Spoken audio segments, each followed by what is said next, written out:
My name is Elise, and I live with my parents in a quiet town near the hills. My family owns a large house, and most people think we live a perfect life. My father runs a business, and my mother often helps him. We are not rich like the people in the big cities, but we are known in our area. People respect my father and see him as an important man. Growing up, I had everything I needed. I went to good schools and traveled when I could. But the one thing I never had was freedom. I had just returned from university. I was supposed to be there for the full year, but things didn't go well. I told my parents I needed a break. They didn't ask too many questions. They were proud I was studying in the capital, and they didn't want to talk about problems. The truth was, I had failed some of my exams. I felt lost and embarrassed. Coming home felt safe, even if it also made me feel like I had given up. At home, things were quiet. My parents were busy, and I spent most days alone. I stayed in my room or sat in the garden with a book I didn't really read. I didn't feel like myself. I felt like someone who had disappointed everyone, even if no one said it out loud. Then one afternoon, something small happened that changed everything. It was cold that day, and the sky was gray. I had a bad headache and stayed in bed for most of the morning. Around noon, my mother knocked on my door and told me that Luca had brought fresh vegetables. I didn't know who Luca was. She said, "He's the new driver. He also picks up supplies from the market."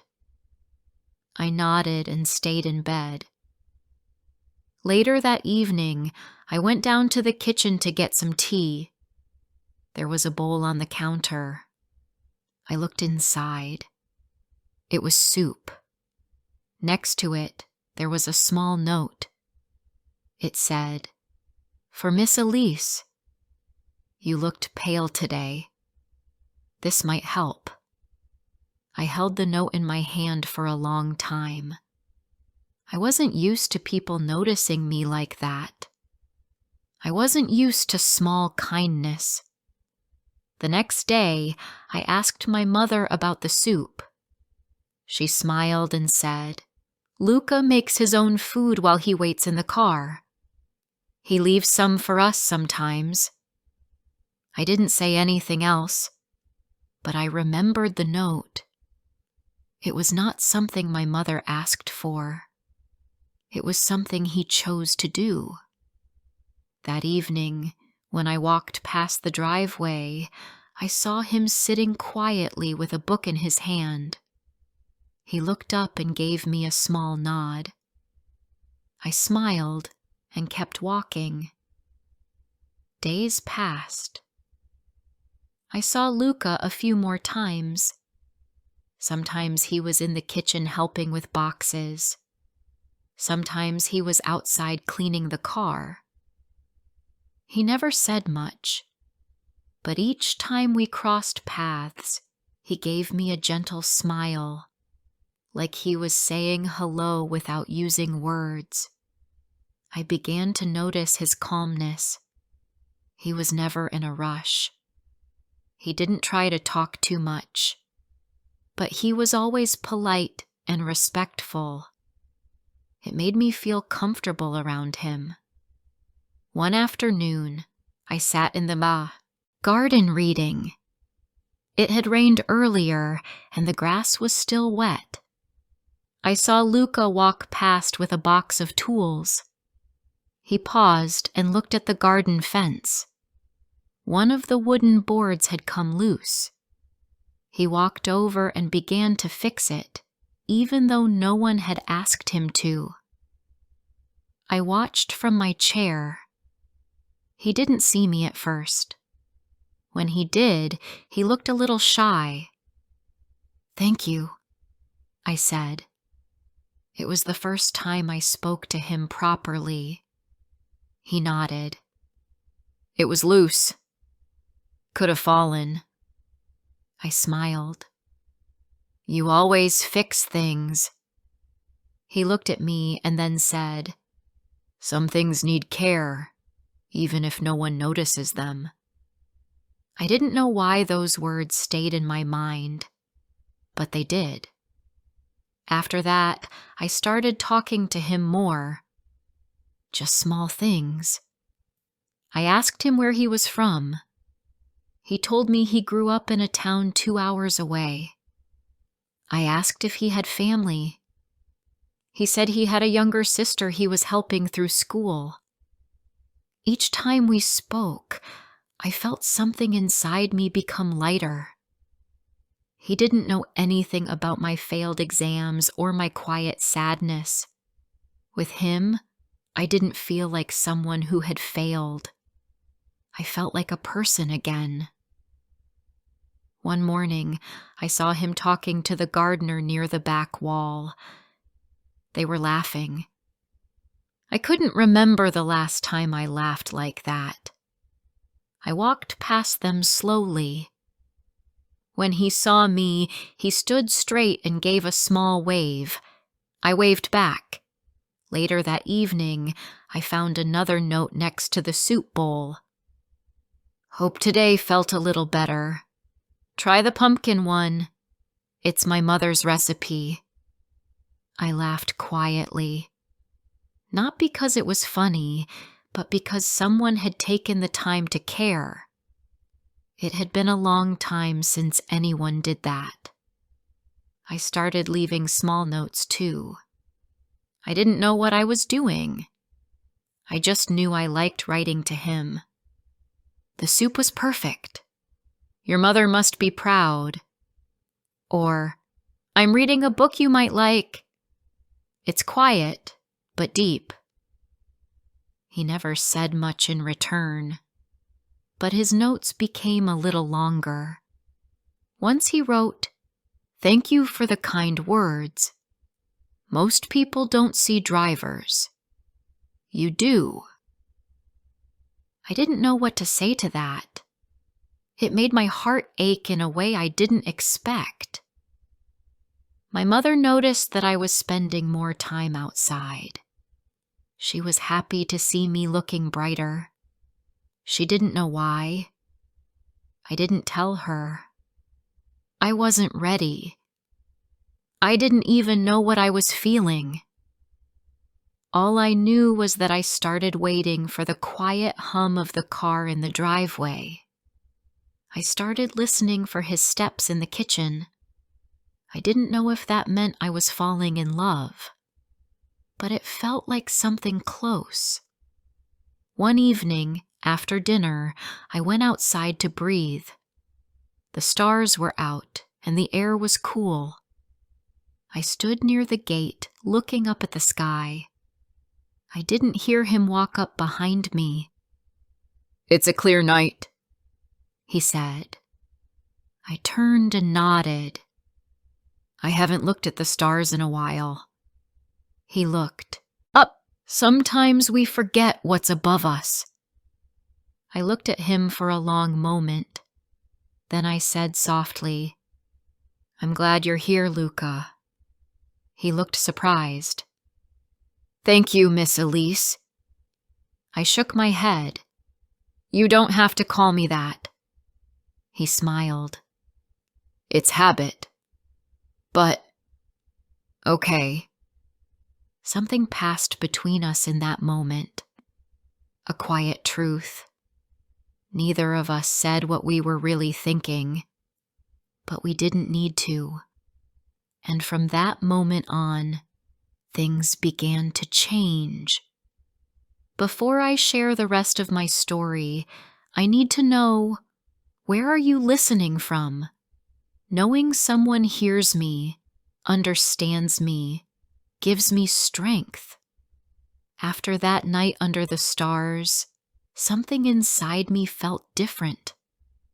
The house looked the same.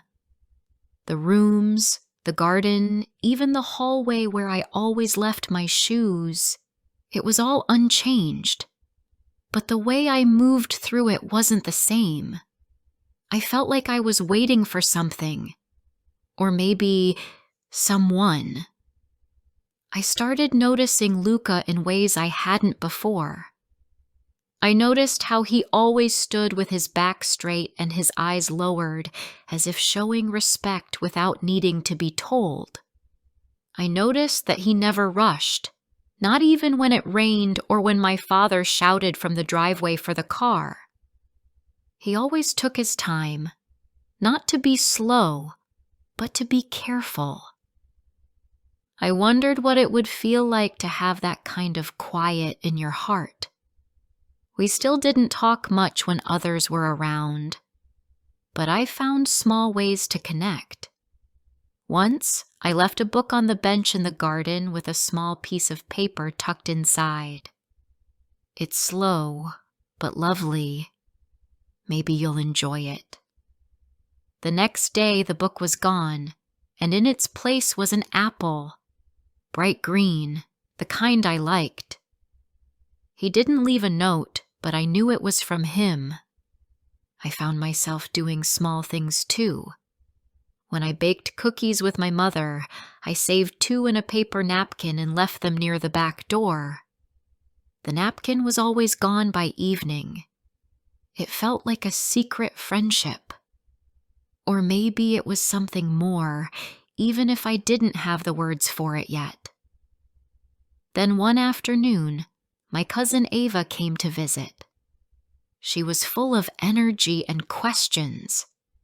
She had been traveling, and every sentence started with, "When I was in Paris," or, "In Rome, the coffee is stronger." I smiled and listened. I needed her voice, loud and full of life, to shake up the quiet I had been living in. We walked in the garden, and she looked around with interest. "It's pretty here," she said. "Simple, but peaceful." I nodded. Then she stopped near the bench. "You've been sitting here a lot?" "Sometimes," I replied. She raised an eyebrow. "Alone?" I didn't answer right away. Later that day, she saw Luca unloading vegetables from the car. He was wearing his usual plain jacket and had dust on his shoes. She watched him for a long second, then looked back at me with a smile that made my face warm. "Oh," she said, "so that's the reason you've been so quiet lately." "It's not like that," I said too quickly. "Isn't it?" I didn't reply, but I knew she saw the truth in my eyes. That night at dinner, I barely ate. My parents were discussing a new business project, but their words passed over me like wind. My mind was far away, in the garden, near the bench, with the memory of the green apple and a man who barely spoke, but somehow said everything. The next morning, I left a short note for Luca in the kitchen. "Can we talk this evening? Garden. 6 o'clock. I waited all day. I read the same page of a book 3 times. I brushed my hair twice before going outside. I didn't know what I was expecting, but I knew I couldn't keep walking around with this storm of feelings inside me. When I reached the garden, he was already there.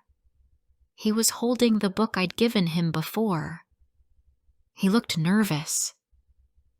I sat beside him. For a long time, we didn't speak. Then I said, "I think I've been hiding." He looked at me gently. "From what?" "From everything. From myself. From how I feel when I'm near you." He didn't say anything. He waited the way he always did, with patience, not pressure. I turned toward him. You make things feel easy, like I can be myself. He gave a small smile. You make me feel noticed. We sat quietly again. My heart was loud in my chest. There's a problem, though, I said softly. I know, he said. My parents. He nodded. They won't approve. They think I belong to a different world. He looked down at the grass. They're not wrong. They are, I said quickly. Or they will be. One day. He met my eyes. I don't want to hurt you. You're not. You won't. His hand brushed mine for just a second. It wasn't much, but it was everything. The following days felt like walking on glass. Every small smile, every shared glance held meaning, but also fear. I didn't want my parents to find out too soon, but I also didn't want to keep pretending that nothing was happening. Something was, and it mattered. Then, one morning, my mother found a note meant for me. It was next to a small jar of jam Luca had made. The note read, "Try this with warm bread. It's sweet, like you, but not too much." I saw her reading it. Her face changed. She didn't say anything during breakfast, but I felt her eyes watching me. After breakfast, she called me into the sitting room. "Elise," she began, "I want to ask you something." I waited. "Are you involved with Luca?" I looked down at my hands. "We talk." "Talk," she repeated. "Do you like him?" I nodded. She stood very still. Then she said, "You do understand this isn't right?" "No," I said. "I don't understand. He's kind. He's honest. And he makes me feel like I'm worth something. He's the driver." "He's a person," I replied, louder than I expected. She sighed. "Your father can't know. Not yet." That evening, I walked into my father's office before I could change my mind. "I need to talk to you," I said. He put down his paper and looked up. "What's on your mind?" I told him everything. About the notes, the garden, the way Luca looked at me like I was someone worth listening to. He didn't interrupt. When I finished, I waited for his anger, but it didn't come. Instead, he asked, "Do you trust him?" "Yes." "Do you believe he respects you?" "I know he does." He looked at me for a long time. Then he said, "I want to meet him. Properly." I felt my breath return. The next day, Luca was called into my father's office. I wasn't there, but I stood at the top of the stairs the whole time. When he came out, he didn't look afraid, just thoughtful. "We talked," he said. He wasn't angry. That night, I sat by my window and looked at the stars. I thought about how far we had come, from small notes to quiet talks, from fear to honesty. I didn't know what would happen next. I didn't know if love would be enough to carry us through the judgment of others. But for the first time, I wasn't afraid of the answer, because whatever happened, I knew I had already changed, and I wasn't going back. After my father spoke with Luca, something in the house began to shift. It was not a loud change, but a slow and quiet one. My father still read his newspaper every morning. My mother still arranged the flowers in the living room. But their silence around the topic said more than words. No one told me to stop seeing Luca, but no one encouraged it either. I saw Luca less often during the day. He seemed to keep a little more distance, maybe out of respect, or maybe because he didn't want to cause trouble. But I still felt his presence everywhere. When I walked through the garden, I looked for signs that he had been there. A trimmed bush, a pile of cleaned leaves, or a small stone moved near the bench. I missed the notes. I missed his quiet words. Then, one rainy morning, I found something tucked under the kitchen towel next to the breadbasket. It was a folded piece of paper. My heart beat faster as I opened it. I miss the quiet with you. The world is louder without it. It was written in his careful handwriting. I smiled, and for the first time in days, I felt light again. That afternoon, I waited for him near the back steps. When he walked by with a box of oranges, I called his name. He looked surprised, but then his eyes softened. "You left a note," I said. "I wasn't sure if I should." "I'm glad you did." We sat on the steps for a while. The rain had stopped, but the air was still damp. I looked at him and asked, "Do you still want this? Whatever this is between us?" He nodded. "I always have, but I also want to protect you." I touched his hand. "Then stay, and let's try. Even if it's not easy." He looked at me, and in that moment, I knew. Whatever happened next, we were in it together. Time passed, and slowly, my parents adjusted. My father watched quietly, never saying much, but he didn't stop me from seeing Luca. My mother stayed distant, but I saw her watching us one evening from the window. She didn't smile, but she also didn't turn away. It wasn't easy. Some people in town talked. I heard whispers when I went to the market. A few friends stopped calling, but I didn't care. I had never felt more sure of myself than I did with Luca.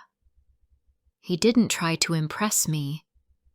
He didn't make big promises, but he was always there. Steady, kind, and true. One evening we sat on the porch watching the sunset. The sky was painted with soft orange and gold. I leaned my head against his shoulder. "You know," I said, "I never thought I'd fall in love with someone like you." He looked down at me. "Someone like me?" "I mean someone so quiet, so steady. You don't push. You wait." He smiled. "Sometimes the best things grow in silence." I laughed gently. "I guess I needed someone like that." We didn't talk about the future often.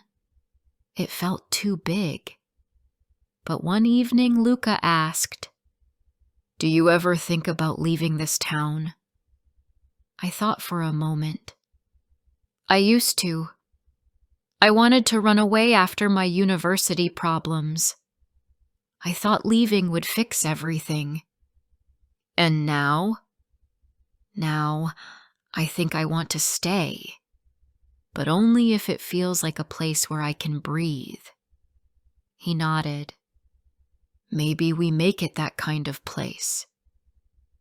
One Sunday afternoon, my father invited Luca to have tea with us on the veranda. It was quiet at first. My mother poured tea and said very little. My father asked about Luca's family, his sister, his job before coming here. Luca answered with calm respect. At the end of the tea, my father said, "You're a good man, Luca. That's clear. My daughter is strong. She needs someone who sees that." "I do, sir," Luca said softly. "I always have." It wasn't a blessing, but it wasn't rejection either.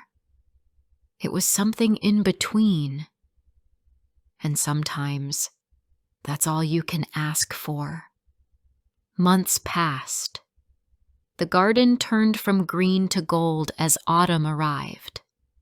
Luca and I spent more time together, walking, talking, sometimes just sitting side by side. He told me stories from his childhood. I shared things I had never told anyone, not even my closest friends. He made me feel seen. I made him feel heard. Then one crisp morning, I found a small box on the bench in the garden. Inside was a simple silver ring. No note, no big speech, just the ring. I turned around and saw him standing near the path. He looked nervous. I walked up to him and said, "Is this what I think it is?" He nodded. "I know we're different. I know it won't be easy, but I love you, and I want to build a life with you. If you'll have me." Tears filled my eyes. I didn't need to think. I already knew my answer.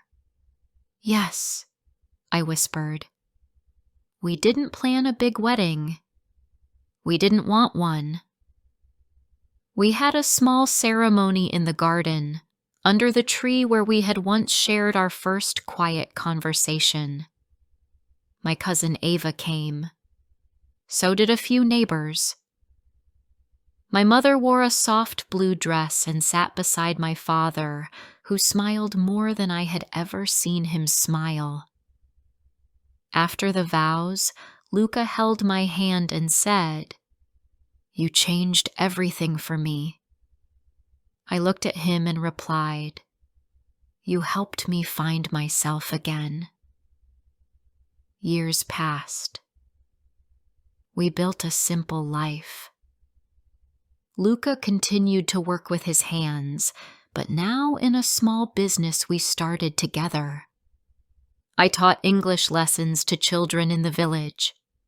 We had 2 children, one with his calm eyes, the other with my curious smile. Sometimes, when the day grew quiet, I would sit in the garden and think about the girl I used to be, the one who returned home feeling lost, the one who didn't know what she wanted. I thought about how she found love in a man who never tried to win her with words, but simply showed up again and again. I still had that first note, the one with the soup. I kept it in a small box with dried petals and old photographs. And every time I read it, I smiled. Because love didn't arrive with fireworks or a loud voice. It came with warmth in a bowl, a soft apple, a quiet presence, and a kind man who changed my life just by being himself. If you liked my story, please like, comment, and share. More simple and emotional stories are coming soon.